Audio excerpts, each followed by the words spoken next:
afternoon, everybody. I am going to steal a line from Ben Raza and declare us live here for the PGA DFS First Look Show for the, ready for this? This is a mouthful here, Geoff. The Shriners Hospital for Children's Open here out in Las Vegas, I believe. Maybe you can correct me if I'm wrong. Yeah, I believe it is the longest name of the tournament we have all year. But here we are. We're going to Vegas for 2 weeks now. And it's one of those where I guess if there wasn't some crazy coronavirus going on, I wouldn't mind going out there for this 2 week stretch. It's a pretty good golf. TPC Summerlin week 1 and then Shadow Creek week 2. I mean, and good fields. We've got the strongest field for the Shriners we've ever had, or at least in my recent memory, 3 of the world's top 10, 12 of the world's top 30. So we'll certainly get into that. But Geoff, we're going to talk a little bit about last week, but I got to be honest, there's not much for me to talk about except for Cam Davis blowing it for me. Yeah, that was the issue for me too. I mean, I had a couple guys in the mix with Ventura and Cam Davis on Sunday for betting. That was my biggest sweats. Other than like sweating them in cash or something. But gotta love those mid cash sweats. Yeah, those are awesome. But that was the big thing for me. So it was over pretty quick. I mean, like it was pretty obvious Cam Davis and Ventura weren't going to get there pretty early on Sunday, which sucked. But yeah, and I mean, as far as name titles go, I mean, this used to be even longer. You used to have like the Justin Timberlake in it or something. Yeah, the Justin Timberlake Fries.com Shriners Hospitals Children Open. You know which one used to be the longest was the American Express, when it was called like the Humana Challenge, like Bill Clinton Foundation Humana or something for a couple of years. So I think that one owned the title. I think it had like, it was like a paragraph, but yeah, the field this week is going to be cool. I mean, obviously, sometimes we get some good players showing up because it's Vegas. Like Koepka's played here a few years, and Finau shows up. But now we're getting, all these young players and Bryson and Cantlay, obviously, who just like, this is their personal ATM. So this is it almost feels like a little bit of a not quite a WGC field, but it's getting pretty close.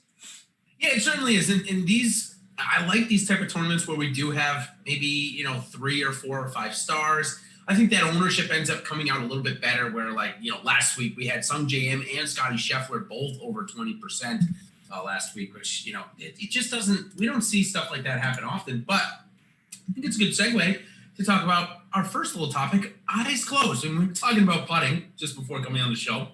Jordan behind the glass and I were sharing our putter stories, and Geoff, you were jumping in and telling us a few of the old putters you used to use. But here's one that I have never tried. I may have 10 putters, but I have never tried putting with my eyes closed. I've tried putting looking at the hole. I've tried a couple of different things, cross-handed, claw grip, whatever it is I've tried, but I've never tried putting with my eyes closed. Will you be doing that next time you go out? No, I don't think so. Obviously, I haven't been doing it as long as Sergio or maybe gotten to that level of frustration. I mean, maybe I should be as frustrated, but I don't play golf for a living, so I don't know if I'll ever get that frustrated putting on greens. But yeah, that is something I've never tried. I've adjusted my setups lots, I've adjusted strokes and stuff like that, but never even considered putting with my eyes closed. Yeah, it's I don't know. If you told me like a guy's going to win a golf event putting with his eyes closed, man, like. It just seems crazy, but I mean, good for Sergio, man. I always root I always root for Sergio. And whatever the circumstances, man. Like I just never can root against that guy.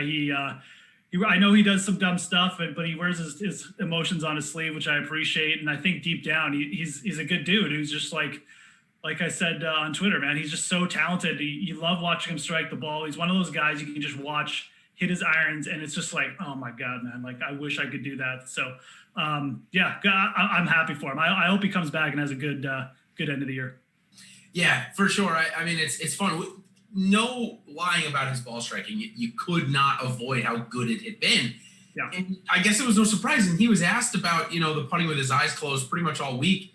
And he was pretty clear, which I love. I love when golfers are so transparent and clear. He was like, listen, I was so bad putting with my eyes open, it couldn't get any worse. It's like he's like, and he said why he did it. He said his feel was there. He said he felt good standing over putts, but he just couldn't believe that they would go in. And it made sense because they weren't going in. So he closed his eyes to believe that they would go in. And if you don't see it, maybe it goes in, and it certainly worked for him. So wreaking havoc, though, is our second topic. And A couple notes here. First and foremost, there was 2 golf tournaments going on. Or there were more than 2 actually last week. Scottish Open was one of my favorites on the European Tour. Loved watching it. And on Saturday afternoon, the winds were 40 miles per hour and raining. It was insane. Lucas Herbert said it was the toughest conditions he's played in 21 years of professional golf. I love that. You and I both know, or at least I believe fully, the PGA Tour would have postponed play if that was happening over here. You agree? Oh yeah, for sure. Yeah, like especially at one of these resort courses or something. I mean, with all the water on it and stuff. I mean, it would have been a disaster. So they, that wouldn't even. I don't think they would have gone out on that. Yeah. Someone was wreaking havoc. It was the weather out at the Scottish Open. For us here, though, course history. Peter Malnati makes it the second week in a row during this kind of fall swing where course history has really kind of come out of nowhere. Kelly Craft the week before at Corrales. What do you make of that? Is it something we should put back in? Maybe even just in like this little stretch of golf because the fields aren't that strong, even though this week is pretty strong. What do you make of that? I mean, I think there's something for this fall swing to be said for, I don't know if it's course history, if it's just like the swing season where guys come alive kind of after the break. And Malnati's been a dude who's played pretty well in the swing season. And I mean, look, he's got good vibes at this course, obviously. His only win came here. So yep. I think there's something to be said for it. Maybe even more in these easier courses where we do have quite a bit of course history in places like the Sanderson and TPC Summerlin coming up. So you do see a lot of experienced guys. I mean, I think when we get these kind of just smaller, trickier tracks, I mean, players just come here year after year and they're not like overly difficult. So they know where, if you just repetitive off the tee and certain spots and you're going to have success and the greens. Like it's just nothing changes too much year to year, right? It's TPC Summerlin definitely falls in that too. So I think there is something with it. I'm a believer in course history and things like that. Small samples and stuff. I tend to turn away, but we have pretty big samples with like Sanderson Farms in here now. I mean, and again, it's the same spot on the schedule. It's repetitive over and over, and guys play it like year after year. So when you get that situation, I do believe in it. Yeah, and I think with Malnati, I mean, his win back in, I think it was 2015 that he won at the Sanderson, he had maybe 7 top 10s since then. It hasn't been great golf. Here he is again, coming in second. So I think it's definitely something to be noticed. And the last one I had wreaking havoc was Cam Davis, and he was part of your lineup that you sent me. I kind of mentioned him as being a ticket holder for me, and the reason why is because he ended up being extremely chalky in the $200 single entry contest that is very popular amongst the DFS crowd. He was close to 40% own. I love when a chalk 40% own hits, and I mean he had holed out. It was going to start right from Thursday, let's put it that way. He holed out from 35 yards and threw his club up in the air like that would have been gone. That would have been off the green had it not gone in. Great shot nonetheless, but still different sources wreaking havoc this week. Now I saw him as part of your lineup, so sometimes chalk is good chalk. With Cam Davis, it happened to be such. What led you to that, and were you surprised at how chalky he ended up being? Yeah, in certain spots he was definitely chalky. I'm just looking through I think it was the $10 here. $10, he was 23%, I want to say. 23, yeah, right. Yep. So, I mean, definitely up there in terms of chalky plays. No, I wasn't really shocked, though. I mean, he's a good young player that has been producing, right, making cuts. And I think people were talking him up for this event. I think he had a decent course history. He's a player, too, who can get hot. Like, he can putt a little bit, and he's a good par 5 scorer. And driving distance was a theme of the week. And obviously, he's really solid off the tee. So, everything just kind of added up for Cam Davis, and his price at the low 8,100, obviously super affordable. So I think people just looked at him like, this guy's got a ton of upside. He's a great young player. Everyone likes him. Like this, just, we're going to fit him in. I mean, so it made a lot of sense. And yeah, I mean, look, he ran really good in parts of the tournament around the green, obviously, like you mentioned, and stuff like that. And he had a really hot day with the putter and ball striking in round 3. And, I mean, he paid off. The end was disappointing, but, we see that happen with young players, and it's super hard to follow up a low round. So part of me wasn't shocked that happened. Is disappointing, but good week nonetheless. And I wasn't overly shocked. I knew he was going to be chalky. I just I knew I was going to have him. I just felt like he was playing well. This is a really good time set up an event for him to possibly challenge for his first win. So. Yeah, and I wish he had. Don't get me wrong. I certainly did. He was my biggest ticket holder on that side. One thing that I did notice, though, that I wanted to bring up, and you just said it in there, was Cam Davis had really been getting it done with his ball striking recently. If you look at his ball striking stats, it had really improved. And when you see his putter really go off in round one like that, in my opinion, it should be really focused on for the rest of the week, because if he's got his putter going or he got hot once, it's likely that he likes the greens enough. And his ball striking form is probably not too far behind. So it paid off. I think it paid off on the Saturday round. Might not have paid off for the Friday round, but you knew it was coming. Things like that can really give you an edge in these showdown formats. So certainly something to take a look at. All right, let's go ahead and do our quick review from last week, our DFS review, where we go over a couple of interesting notes. We look at some of how our favorite DFS pros played. So first, we do our quick review. It was 134.5 points Sergio Garcia had last week. Pretty high-scoring event, minus 19. No surprise to see 138 points there. We had almost 10 golfers break 100, too. Peter Malnati was 2. Henrik Norlander, kind of out of nowhere, 118 points. Keegan Bradley, 112. JT Poston, 110. Got a bunch of different type of players. We got Poston, who can putt out the lights, and Keegan Bradley, who couldn't putt. Actually had a couple putting good rounds. That's why I scored 112 points. Christopher Ventura, 104. Cameron Davis, 103. Roy Sabatini, 101. Denny McCarthy, there he is again, 101. Tyler McCumber, there he is again, 100 points. And Maverick McNeely, speaking of putting, man, he had an amazing putting week last week. He scored just shy of 100.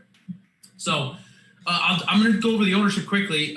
But Geoff, remember, I want to ask you about Tyler McCumber, because this is 2 straight weeks with him now. We turn over to ownership. It looked like, for the most part, chalk was okay comparatively to weeks past. Only 2 top 10s and only 2 top 20s for the top 10 owned golfers. So if you did fade the chalk last week, you should have been in a good position, but you still had to find yourself to Sergio Garcia or something like that. Guys that missed, Will Zalatoris was 20%, Sam Burns, and Xinjun Zhang and Patrick Rogers all missed the cut last week. So let's talk about Tyler McCumber for a second, Geoff. This is 2 weeks in a row. Are we believing in this, or is this kind of, do you think the run ended, or because it looks like it's being done pretty much all with ball striking right now? Yeah, and McCumber was a guy, I looked at last week, and I said, you're probably going to see some continuation. You don't just come and hit the ball that well for 4 rounds and just, it doesn't just disappear, at least in my opinion. And again, we were kind of getting a bit of a similar course. So I'm pretty sure he's not in the field this week, which, again, good or bad, I guess. Maybe bad just from the perspective of now he's taking a week off, and if, he might cool off a little bit, but I talked about this before, I think last week. The fall swing is great for these guys. I mean, they come in, they can get in a groove. The fields are weaker. He's probably not going to be in the CJ Cup. At least I don't think he'll get in that field. So that's the only thing I'd say. The only thing that would scare me off McCumber is now he's going to have a few weeks off here.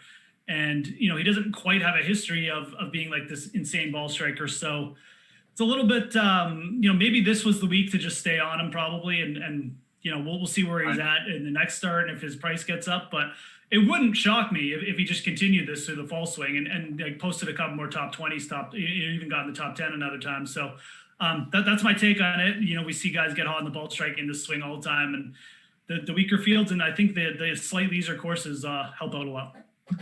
Yeah, yep, totally agree. So, okay, let's move on to our top of GPP lineup review. We're just going to go quickly through this here.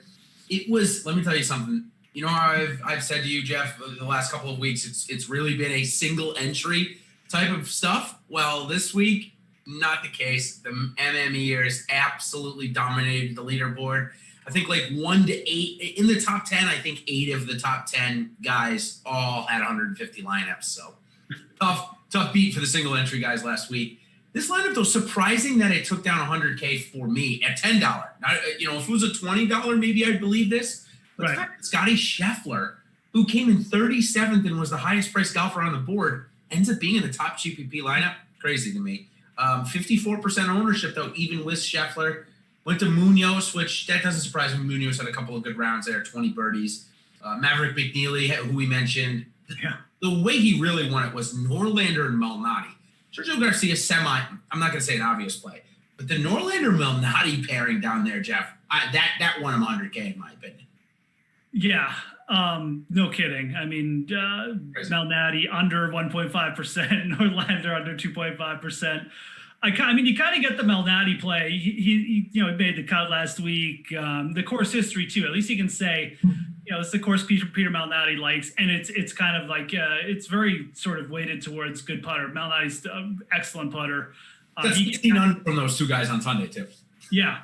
I mean, talk about running good on Sunday, eh? Like, that's crazy. So he can, he can putt with the best of them. Norlander, I don't know how he got to Norlander. Although, I will say this, like, he is a guy who pops up with like +8 strokes putting just like randomly. I mean, he can get fire with that putter when he's confident. So he doesn't do it as consistently as other guys, but I guess the upside is there. Maybe that led into it. I have no idea. Maybe it was just, it was just a random thing. He wanted a really low owned lineup, but definitely went heavy on the good putters, and it paid off because, I mean, McNeely almost, challenged the single strokes gained record last week too. And then Sergio at under 10%, obviously. I think everyone in DFS who didn't roster Sergio is kicking themselves for not taking advantage. I mean, just because of like you mentioned, the ball striking, but it's interesting that Scheffler got there. At the same time, I'm not that surprised just because Burns, Doc Redman, Rogers, like most of the high-end guys just didn't come through. I know some other chalk played okay, but no one else that was really super expensive was dominant, right? Like that even came through with like huge point totals. So I'm not overly shocked that Scheffler came through because it really was these value guys that had the big weeks like Norlander and Malnati. So it was strange because most people aren't going to leave 5,000 salary, 3,000 salary, whatever it is. And for him to have made, say, a quote unquote perfect lineup, he would have had to come off of Scheffler and Munoz for that matter. And that's just not happening. Exactly. So I guess you're right. You're kind of talking me into a little bit more of why Scheffler would have been in the winning lineup here. One thing I did want to note, which we will go over, this guy's, it's Ben Dizzle, 81. We'll go over his player pool.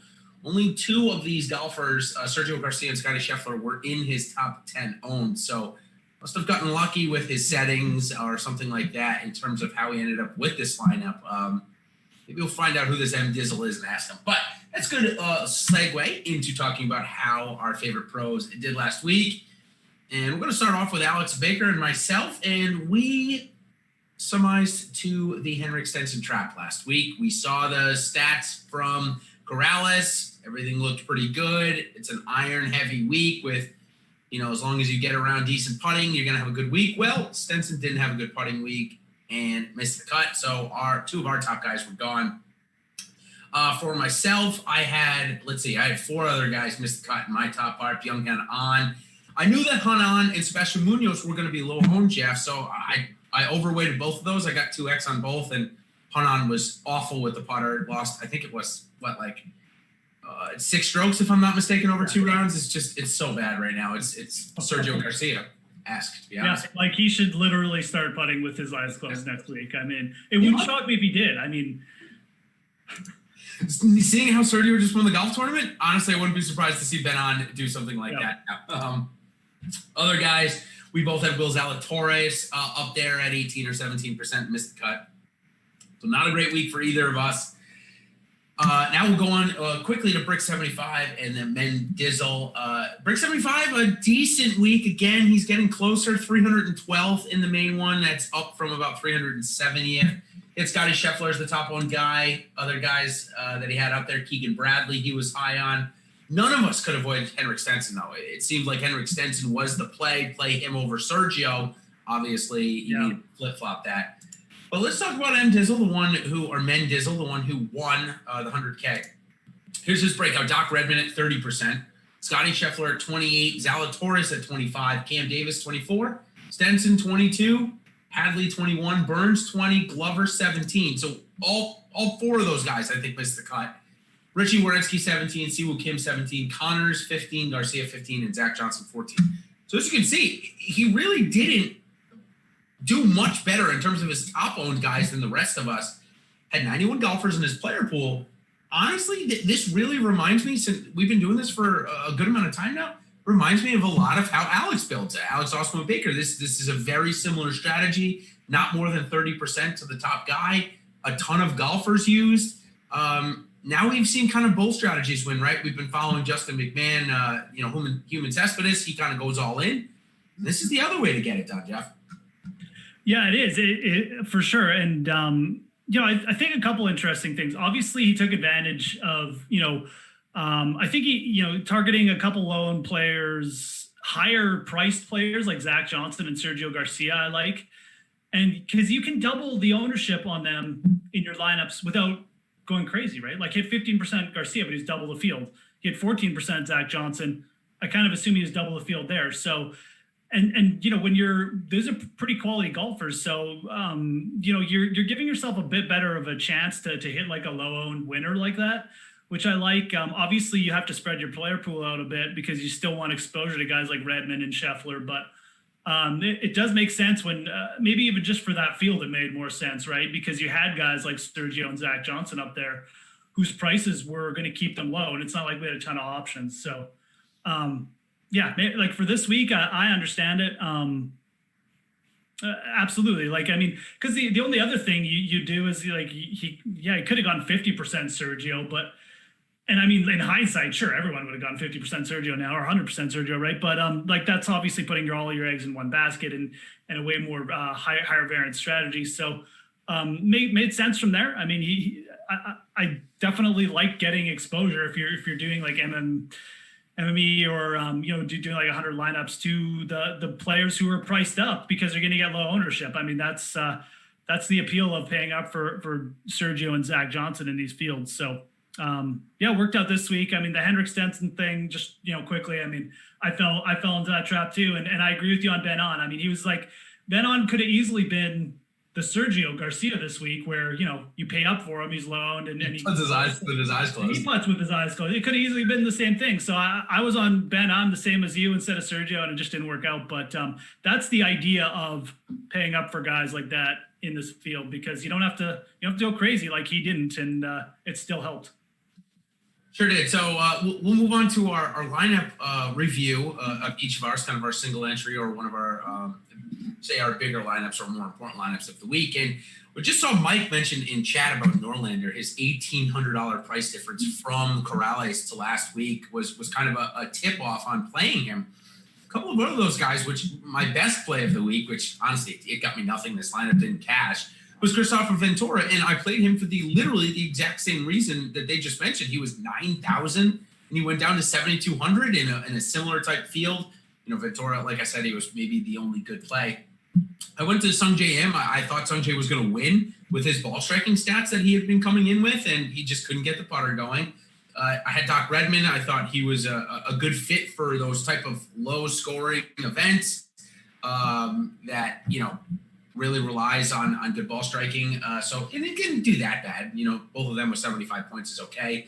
But Stenson trap, Will Gordon goes from 47% owned to 4% owned in the exact same contest in back-to-back weeks. So even though he didn't play all that well, still 68.5 points for coming in. What did he come in like last? Tied for 53rd. Yeah. So honestly, doing exactly what we expect out of him, which is not really playing all that well, but even when he doesn't play all that well, 17 birdies, birdie streak in there. Again, good DFS points for a guy that's 7,100. I'll take that every week in these type of contests. But I decided to go with Thagala, who missed 3 inside of 20 feet on his last 3 holes, could not get to the number.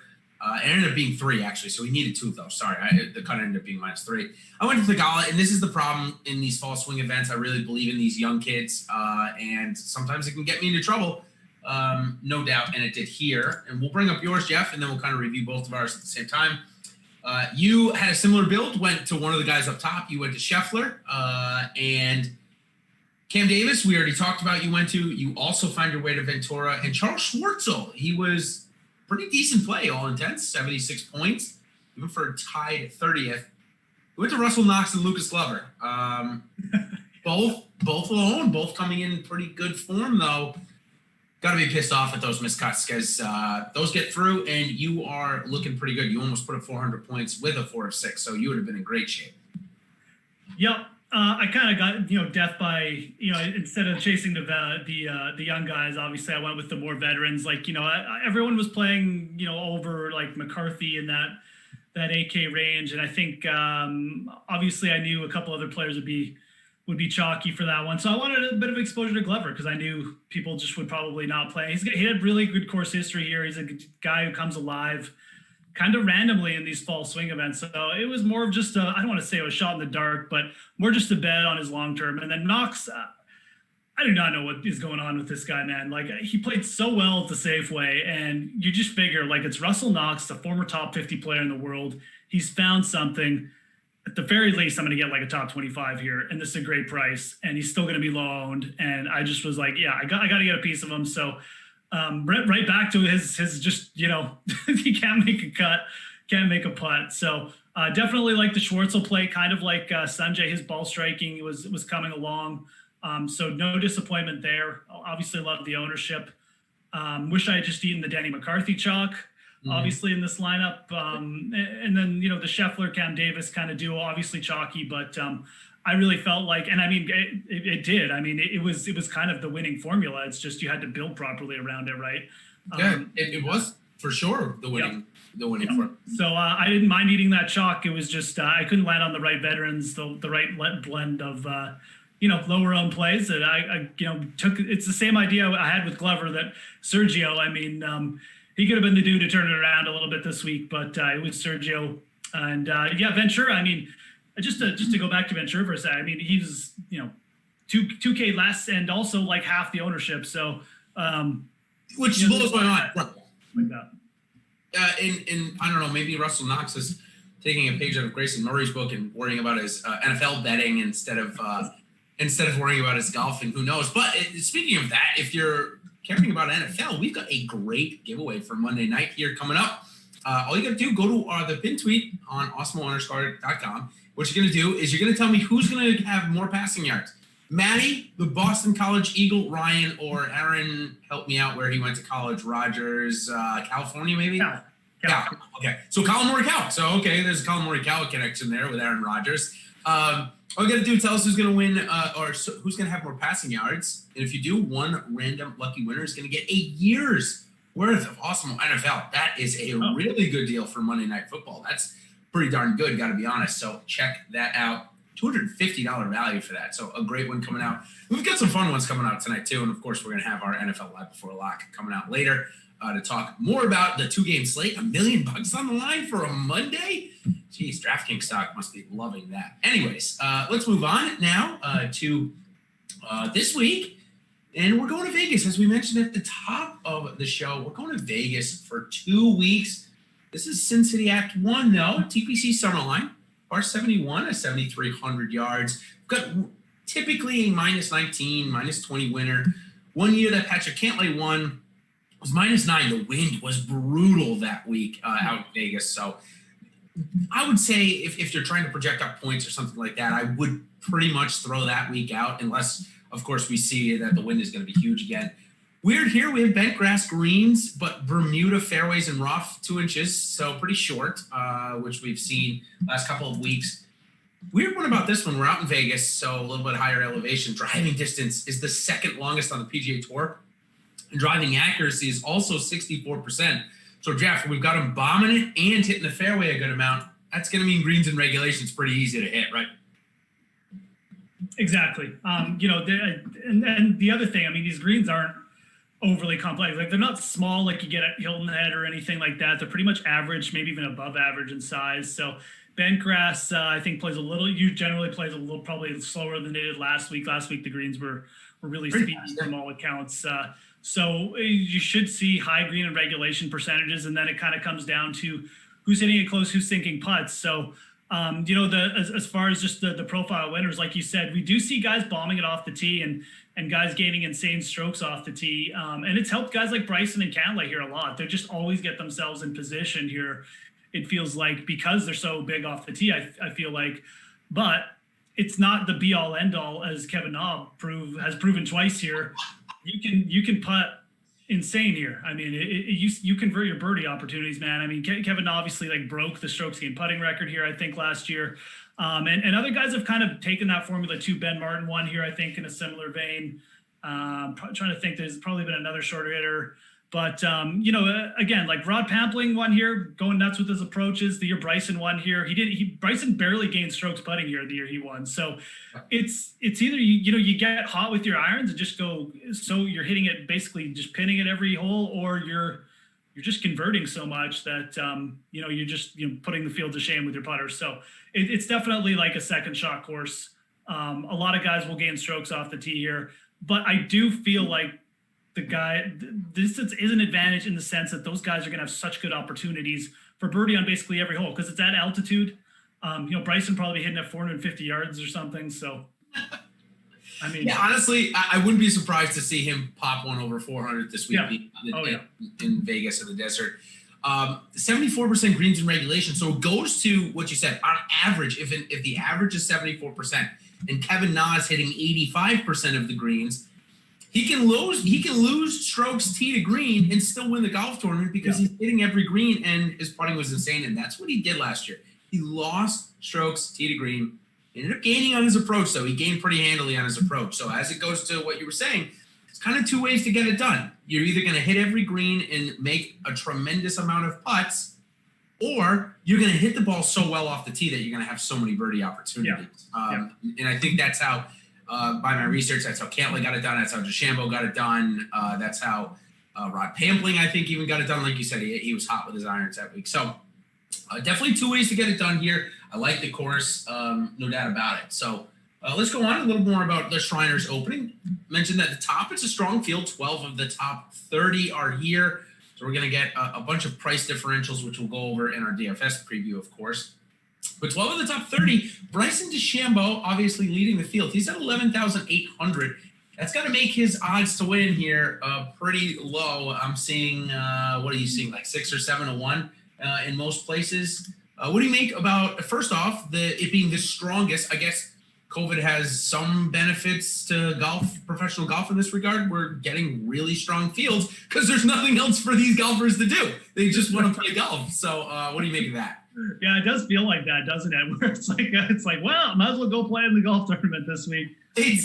Most of these guys obviously take vacations a lot of times this year. This is when they get on the social media. There's nobody, oh yeah, look at me, I'm going to this fancy place, but you can't do that anymore. So obviously we do have the Masters in November too. So I think guys are probably want to get some competition in between that and the WGC coming up. But you're right. I mean, this is, what else are these guys going to do?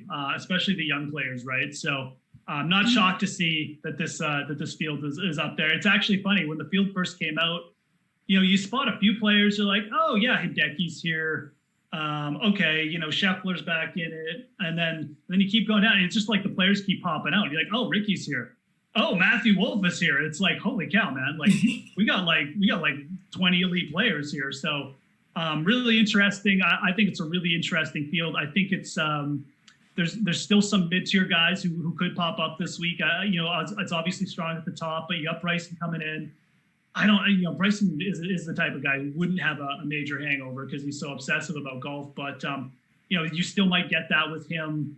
Morikawa hasn't really found his full stride since the PGA. So I still think there's opportunity here for guys in that mid-tier, possibly someone to pop up, maybe like an Answer or something. Because, again, we have a pretty strong mid-tier, man. I mean, Doc Redman's still in the field.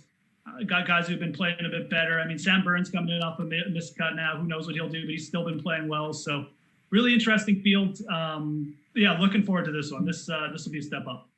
Yeah, I'm assuming with the Millionaire Maker for DraftKings coming out tonight, maybe they're a little bit inundated with work of just making sure everything's ready because we don't have top 20 odds or anything like that yet. And salaries just dropped like literally 5 minutes before we came on the show. So not too much of a surprise there for me. But I will say one of the things, we don't maybe normally talk about our fades in our first clicks, but before we get the first clicks, let's give Francesco Molinari some airtime here. He's the only golfer in the top 100 in the world that we haven't seen. We haven't seen this guy, believe it or not, since February, 8 months. And you ready for this? This is crazy.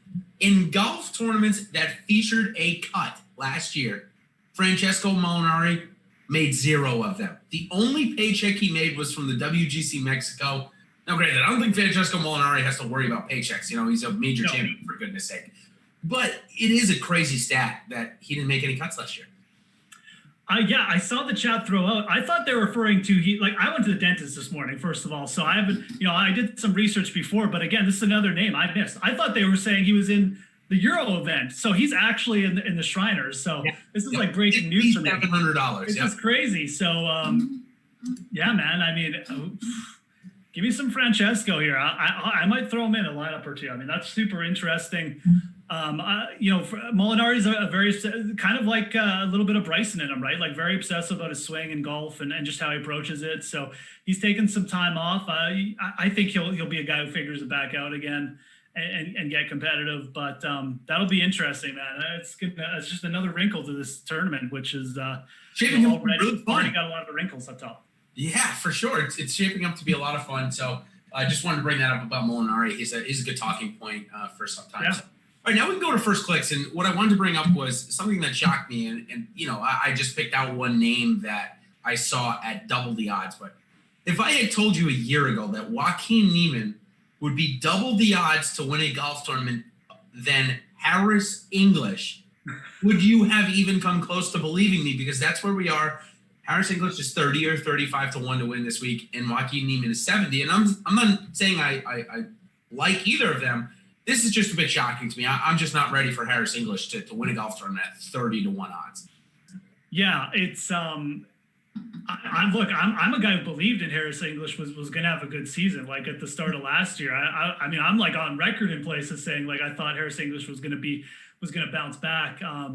But at the same time, I mean, I don't know if I would have believed that. Like as someone who is even on Harris English, so. It is kind of crazy where we've gone to, but he's just so consistent. Like after, I mean, week in, week out, top 10ing, like competing in majors. So it's crazy to hear. I'm even seeing him at like well under plus 3,000 at a lot of books. So he's more than double the odds in a couple places I'm looking right now of Niemann, who's you can get him at like plus 6,600. So. Yeah, it's crazy. I mean, it definitely makes you think maybe Niemann is a good bet here. I don't know what to do with Harris this week from betting. Probably not. I'll probably just stay off. If he wins at this price, it might just be one of those situations where, he can congratulate and move on.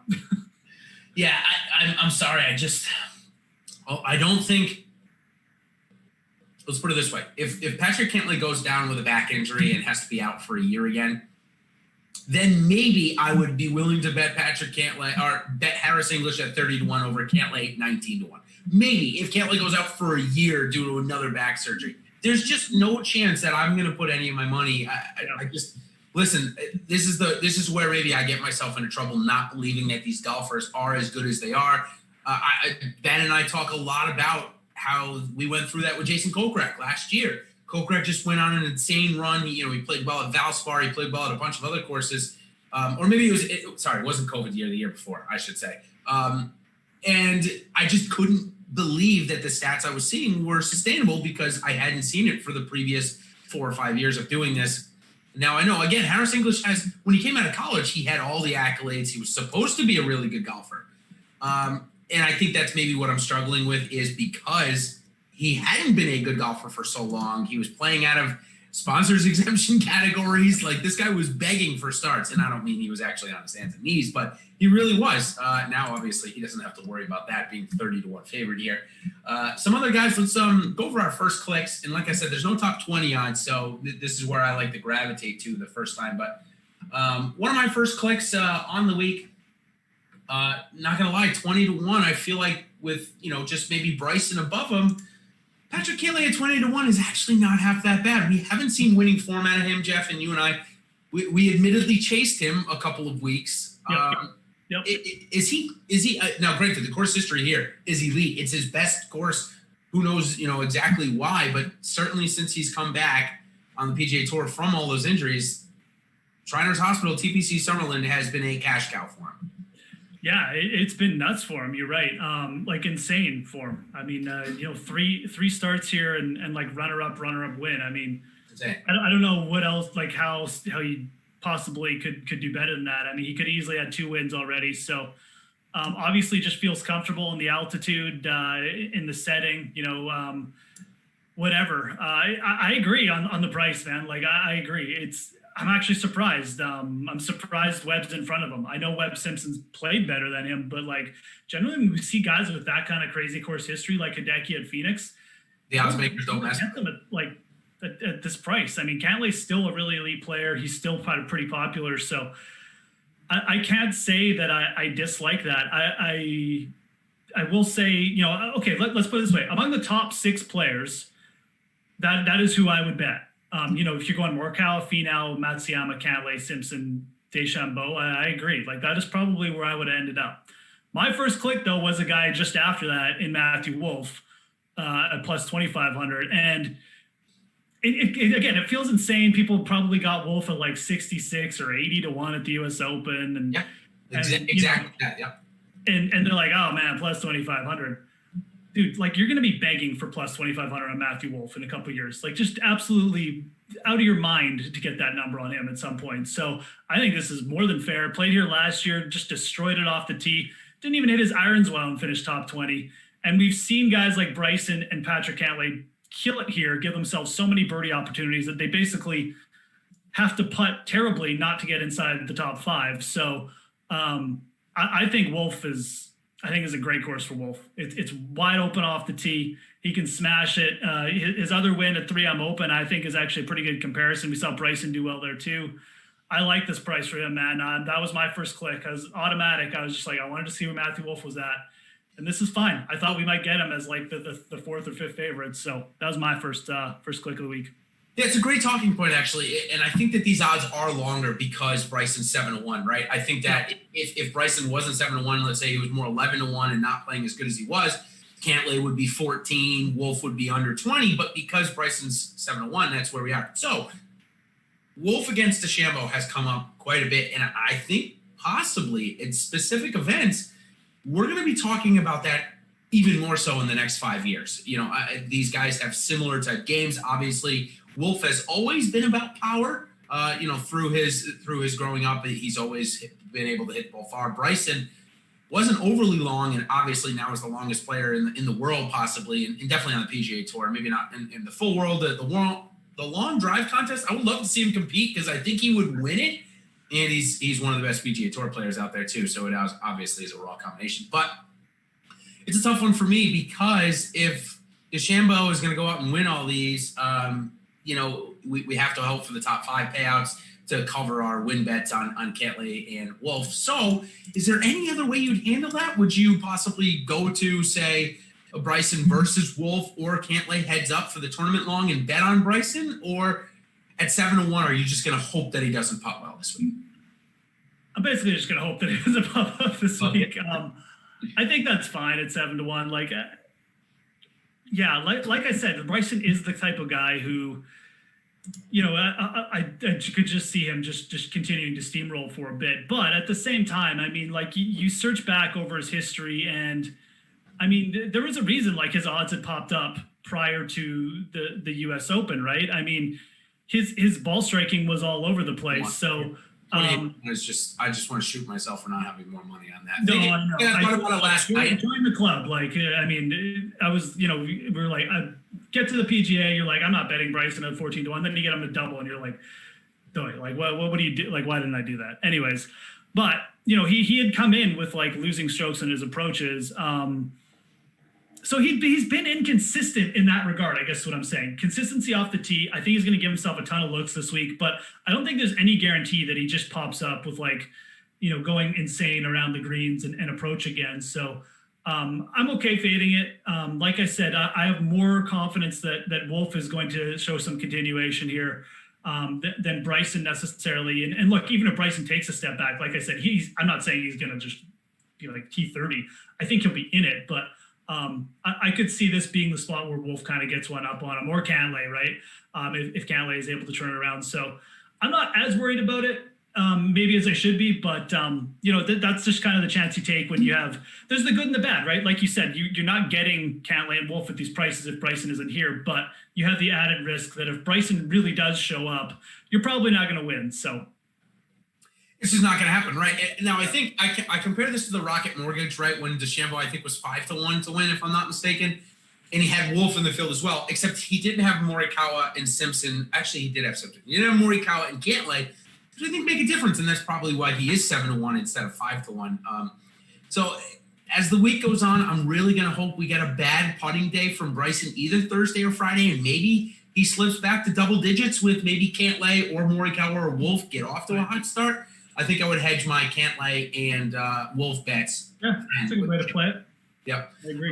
Now, as we move down the list, before we get into our DFS stuff, any other clicks that you have done saying that maybe 70 to 100 to 1 range? Sam Burns, after a missed cut, is back to 70 to 1. Joaquin Niemann, I already mentioned. Aaron Wise, a top 10, he's 85 to 1. That was quick to get him under 3 figures. Yeah. So luckily, like I said, I had my dentist appointment this morning, so I haven't done my normal degeneracy that I do on Monday mornings, but I'm going to be doing it after this show. Aaron Wise definitely sticks out. I'm going to be taking a look at that. I have him available like in triple digits at a couple spots, which I think is fine. Yep. I'm a believer in Aaron Wise's talent, though, but I would want him. I would say I probably wouldn't touch him if he wasn't at least 110 or something. I just don't know if the consistency is quite there yet. And this is a pretty stacked field.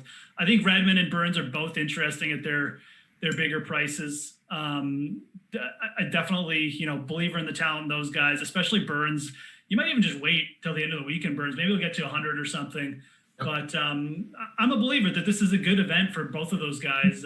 They've shown upside at simpler courses like this over their careers. I don't think they're. I think even maybe the pressure is a little bit off with a guy like Sam Burns after a missed cut. Like, you kind of get that expectation in your own self that like, oh, I need to win this week because I'm playing so well. Maybe just the missed cut just gives him the chance to sit back. And now that there's a few more big names here, you can just sneak in.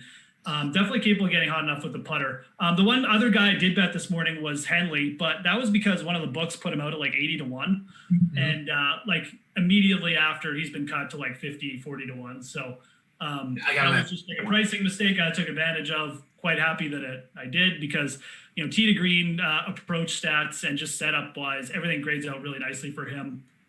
Really like Henley this week just from a lot of angles. So getting a good price on him was good. If so, I'm going to sound like a broken record here. So I apologize. And then you can tell me how many times in a row I will lose on this bet or how much money I'll lose, either or both. If strokes gained off the tee is vitally important this week, Will Gordon at 400 to 1, 80 to 1 top 5, 33 top 10. So that's probably going to put him at like, I don't know, maybe 13 to 1 on the top 20. Am I going to just keep losing money on this guy, or like, am I going to maybe get back some of my money this week? So it's actually good because there's two guys I like in this range. One of them is actually Will Gordon. Okay. I actually really like it. And again, part of it is the price. This is just costing you nothing. But the idea here, that's the idea. Like we can chase the hot putters, but like, do we really know who's going to show up? I mean, I know there's good putters down here at this price, but with Will Gordon, like you said, gaining strokes off the tee, if he has a good week off the tee, he's going to have a ton of chances. I like it. That's why I like Wyndham Clark at like 400 to 1. It's the same thing. He's big off the tee. He putted like absolute garbage last week. His irons were actually pretty good the first 2 rounds. I think he finished dead last because he shot like a million over par on the weekend. But you look at his first 2 rounds, he's the same type of player as Gordon. These guys are great off the tee. They have similar off the tee ability as guys we just talked about. They bring the putter this week, man. Like, there's no reason they can't get involved in a tournament like this. We saw a guy like Smiley Kaufman do a similar thing. I mean, it sounds insane, but like that's how Smiley was playing too. I mean, just big off the tee, got off the putter. Like, so Will Gordon and Wyndham Clark, 2 guys I'd circled from really big odds. I actually really like those 2 guys too. I might look for if there's anyone else there, but there's some big price drops this week, like really massive price drops. So it's really got me interested in this tournament. I think for betting in DFS, we're getting some crazy prices on these guys too. And it was interesting. I will say Gordon ended up losing strokes off the tee last week, which I'll have to go back to the logs and find out exactly why he did. It was his first losing strokes off the tee since the RSM of last year. Other than that, in his very, maybe 10 starts, he's gained over a stroke in like at least half of them, maybe even more, maybe like 60%. So that's why I liked him there. can't imagine that off the tee will continue to happen this week. So let's go into our I think that's perfect segue into our DFS talk. Let's talk about a little bit of bumps and dumps in terms of salary, because that's actually, it's been a good indicator recently, or else at least a little bit trying to find those plays that may be a little bit too underpriced. So this week, in terms of our salary dumps, Byung Han An, $2,900 cheaper, goes from $10,000 to $7,100. Sam Burns from $98,000 to $7,400. Dylan Fratelli down $2,100. Luke List down $2,000. Scotty Scheffler down $2,000. Will Zalatoris down $1,900. Reeve down $1,800. Doc Redman also down $1,800. Filling out the guys that are down $1,500 or more: Emiliano Grillo, Carlos Ortiz, and Pat Perez. So of those names, let's start talking about those names, if you don't mind. Any that interest you more so than the other? I mean, Sam Burns at 7,400. I'll be losing money on that this week. Like, just ridiculous. It's one miscut. I know he didn't play well last week, but the guy just keeps showing me more consistency throughout his game. So there's no reason I'm going to get off him here. I know Aaron Wise had a good week last week, but there's no way Wise and Burns should be the same price at this point. In my opinion. Maybe their like long-term upside is the same. I guess that's the argument you can make, but Burns has been way more consistent in my opinion. Wise did nothing before last week. Exactly. Like, we're talking nothing. So that one's crazy. That one definitely sticks out. The Redmond, even under 8K, I think kind of sticks out. It is jarring. I mean, the Benny Ann one is actually legitimately insane, but it's harder for me to sit here and say I really want a piece of that, because I still really not sure if I want a piece of Benny Ann, because he's so bad at the putting. And I know we just saw a guy turn around, but like, I don't know, man. I mean, it's a tough stomach. He finished T3 or like dead last year, and neither would shock me. So maybe I should be getting a piece of that. I guess that's the kind of variance you want for GPPs, but it's a pretty crazy price drop. Actually, the guy underneath him, Joel Damon, is really cheap too. I mean, this is a guy a lot of people were kind of getting on for a win soon. I mean, that seems really cheap. So just a lot of crazy price adjustments after a couple weak fields, obviously. Those are definitely the ones that stood out. Matt Kuchar at 7,600 in this field kind of sticks out. Zalatoris is super cheap now. We'll have to see how his ownership goes. But yeah, lots of stuff to digest here for sure. Yeah, Alex in our chat just mentioned, Alex Hahn said that maybe Ben An should try the eyes closed putting method, and you and I joked a little bit about that in the beginning of the show. We really feel like he should. I mean, nothing could be worse than what's happening with him right now. Well, the one that stuck out to me was the fourth guy on that list, Luke List. And stop me if you've heard this before. He had an 8-footer to make the cut last week. Missed it, obviously. But if he doesn't miss it and he shoots, say 68, 70 over the weekend, he's probably 78 or 7,900. Mm-hmm. I mean, they had this guy as one of the favorites to win last week. So at 7,000, just missing the cut, seems like he's informed. Interest you a little bit, or is it going to be only me losing money on Luke List this week? No, it interests me more than Benny Ann, 100%. List has been more consistent in his game throughout the bag.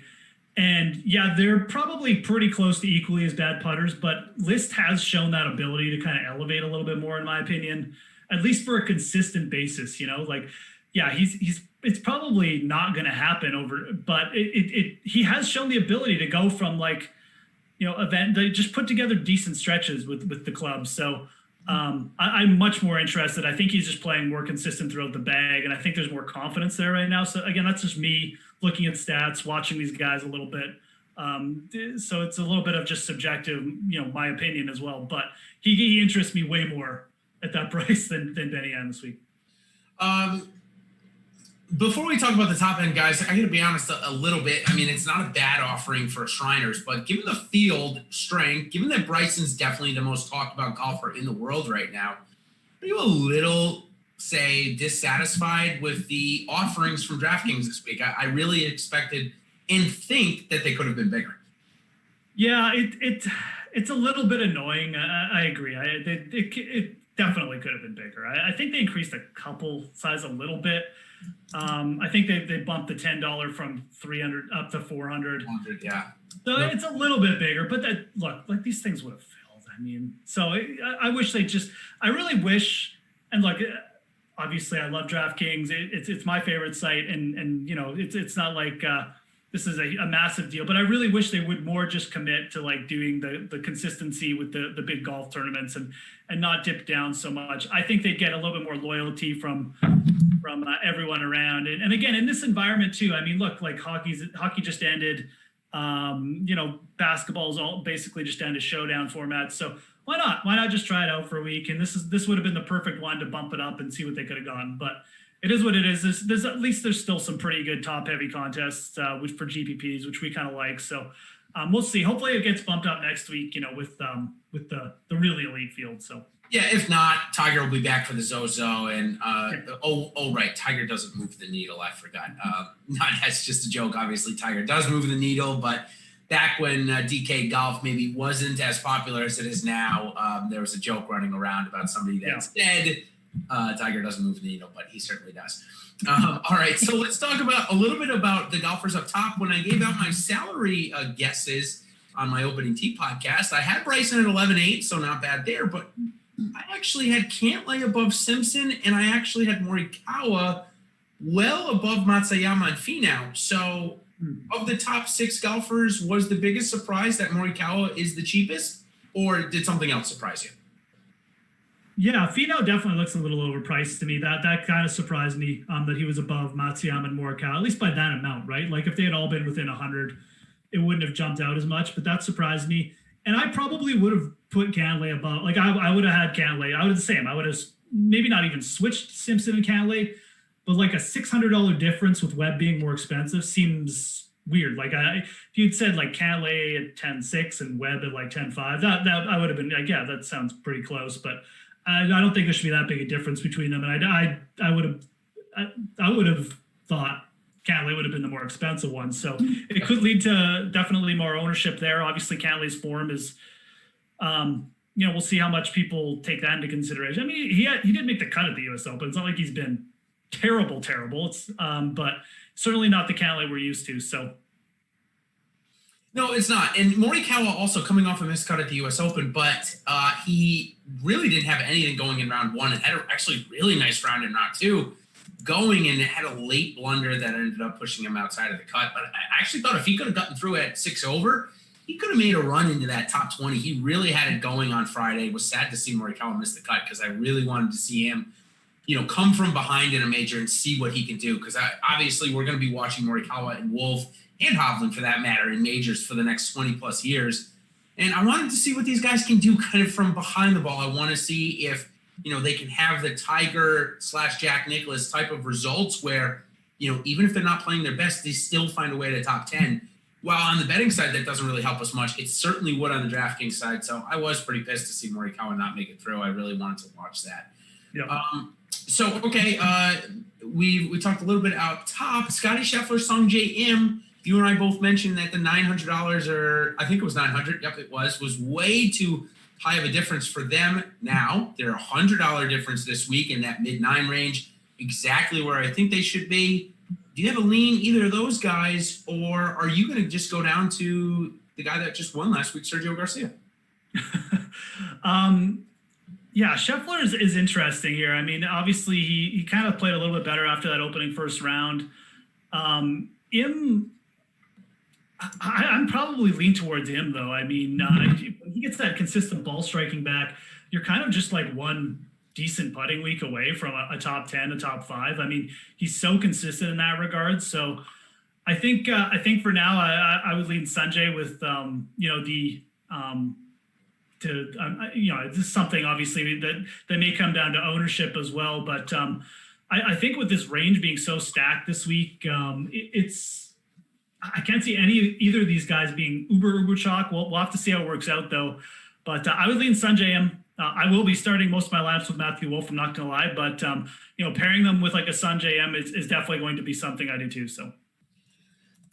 Chat has brought up a name for the last little bit they've been talking about. Here's a guy that has a couple of top 10s at Shriners, had a fantastic Sunday at the Sanderson Farms, and one of the leading ball striking guys last week, gaining 1.38 on his approaches and another 0.8 on his off the tee game. It is Scott Stallings. It really was, for me, was a backdoor, very Matt Kuchar-esque top 10 last week for Stallings. I honestly didn't even know he made the cut, and then all of a sudden I look and he's in the top 10. That's very similar to what I feel like with Kuchar used to happen. Kuchar's kind of going through regression. But 6,800 this week, 2 good starts. I mean, do we roll him out in first? And second, was Steven Stallings the guy that got a bid at Corrales? Is there a relation there? I don't know if you know that. I feel like there is, but I'm not positive. Oh, I actually don't know. And I never looked it up. I think I joked with that. I thought I joked about it with you that there wasn't a relation, but maybe there is because I never looked it up or anything. So I have absolutely no clue on that one. It looks like from where he went to college, it definitely wouldn't be a son because maybe it's a brother or something like that. Stallings went to college. He's 23 now. Scott Stallings is like 39. So unless he had him really young, I don't think it's a son. Could be a cousin or something, but I don't think they're related. We probably would have heard something about it, but yeah, as far as Scott Stallings go at 6,800, I mean, he was a guy that's kind of big on coming out of the break, just because I know he had kind of recommitted himself to fitness, and he put together some good starts. So I could see it. 6,800 down there. I mean, the only thing I'll say about Stallings, I'm not sure if I'd play him, just because again, it's such a bigger field. Like, we have a lot of names down there. Like Schwartzel's down there now. It's just it's a deep field. So I wouldn't say he's like a must play down there, but yeah, he definitely fits in the category there. You know, I'd throw him in with Tringali. You know, Tringali and Schwartzel probably the guys that just pop off initially for me. Harry Higgs maybe too, actually. Harry Higgs obviously coming up that great game. But the thing is, like, $200 you can get up to Luke List, and then like Hadwin, Damon.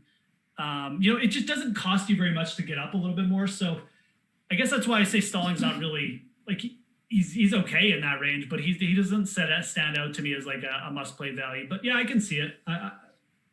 It's not a guy I want to have a ton of confidence in, I guess. Yeah, somebody just asked when the last time Matt Kuchar just snuck through the cut and was top 10. It was at the PGA Championship 2 years ago. So it's been a while. He only had 2 top 10 last year. In the Genesis, he was the leader going into the weekend. And at the Canadian Open, he was one of the top 5 heading into the weekend. So it has been a while, maybe, for my backdoor Matt Kuchar top 10s. But that's because he doesn't have any top 10s. He just hasn't played good golf. Speaking of which, he's not in play for you this week, is he?